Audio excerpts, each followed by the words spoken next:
Almost సిద్ధమైపోయిన 2 స్టేజ్లు మనం ఇక్కడ చూడొచ్చు.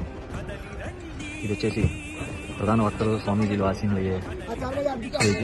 దీని ఎదురుగా టీ స్పేస్, ఎదురుగా మీడియా పాయింట్, ప్లస్ మన హైందవ శంకర సభకు వచ్చే అశేష జనవాహిని కూర్చోవడానికి ఆసీనులు అయ్యే గ్యాలరీలు చూడండి. మన కనుచూపు మేర వరకు కూడా గ్యాలరీలు 1,00,000 మందికి పైగా ఆసీనులు అయ్యే గ్యాలరీ.